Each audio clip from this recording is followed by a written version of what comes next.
ఈశ్వరి, మనం కాకినాడ పట్టణంలో తిమ్మాపురంలో ఉన్నటువంటి శ్రీమతి ఆకొండి లక్ష్మీ స్మారక గోశాలకి వచ్చాం. సాధారణంగా దేవాలయాలలో సాయంకాలం దాటిపోయిన తరువాత, ఆ రోజు అర్చనాదులు పూర్తయిపోయిన తర్వాత ఏకాంత సేవతో కార్యక్రమాలు పూర్తవుతాయి. ఈ గోశాలలో ఆశ్చర్యకరమైన విషయం ఏమిటంటే, ఇక్కడ కూడా ఆ రోజు కార్యక్రమాలు ఏకాంత సేవతో పూర్తవుతాయి. ధర్మదేవతగా వృషభాన్ని, సకల దేవతా స్వరూపిణిగా మాతృస్వరూపంగా గోమాతని, సంతానంగా ధేనువుని, మూడిటిని కూడా ఊయలలో పెట్టి పాట పాడుతూ ఆ ఊయల ఊపుతూ ఈ ఏకాంత సేవ కార్యక్రమాన్ని నిర్వహిస్తారు. దేవాలయాల్లో ఎట్లాగైతే ఏకాంత సేవలో ఆవు పాలు, తినడానికి బాదం పప్పు, జీడిపప్పు ఇటువంటి పదార్థాలు పెడతారో అట్లాగే పదార్థాలు అక్కడ ఉంచుతారు. దీపం వెలిగిస్తారు, ధూపం వేస్తారు. చాలా చాలా మంచి పాటలు వేస్తారు. ఒక్కొక్క రోజు ఒక్కొక్క పాట. ఆ పాట చాలా భావగాంభీర్యంతో ఉంటుంది. సాక్షాత్ ధర్మదేవత అయిన ఓ వృషభమా, దేశంలో ధర్మం నిలబడేటట్లుగా అనుగ్రహించు. ఓ గోమాత, నువ్వు పరదేవతా స్వరూపిణివి కనుక మేము పుత్రపౌత్రాదులతో ధనధాన్యాలతో వర్ధిల్లేటట్టు, ధర్మాన్ని అనుష్ఠించి కీర్తి ప్రతిష్టలతో బ్రతికేటట్టు, మాకు జీవన సాఫల్యం కలిగేటట్లు అనుగ్రహించమని ఆ పాటలో అడుగుతారు. అంత బాగా ఏకాంత సేవ కార్యక్రమం చేసి పూర్తి చేసిన తరువాత అన్ని గోశాలల తలుపులు వేసేస్తారు. ఇక రాత్రికి అవి తినడానికి కావలసినంత గ్రాసాన్ని, మంచినీటిని పెట్టి కొద్దిగా దీపాలు ఉంచి తలుపులేస్తారు. అవసరమైతే గో సంరక్షకులు తప్ప సందర్శకులు కాని ఇతరులు కాని ఇక గోశాలలోకి వెళ్ళరు.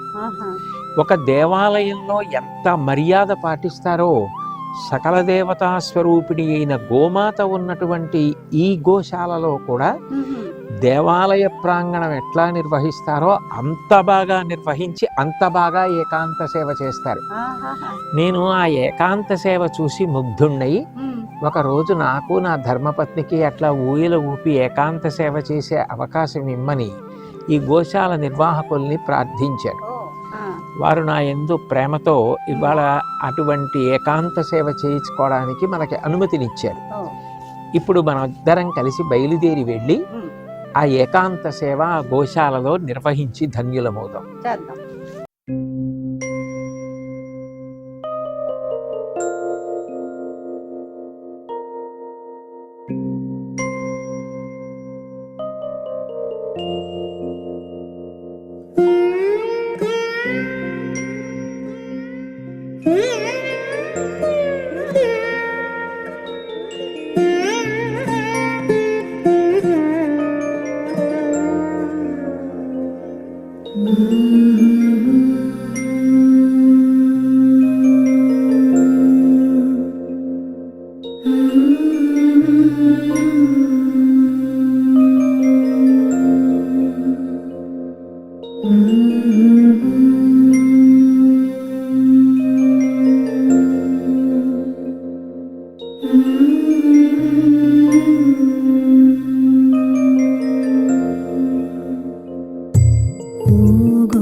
వృషభనాధుని పైన బలపు చూపులు వేసిరి. వృషభనాధుని పైన బలపు చూపులు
సిరి సంపదల తోడ మా ఇల్లు తులతూగా నీ అందు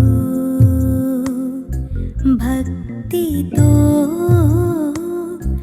మేము మనుగడ సేయా ఊగుమా ఊయలా హాయిగా జోలగా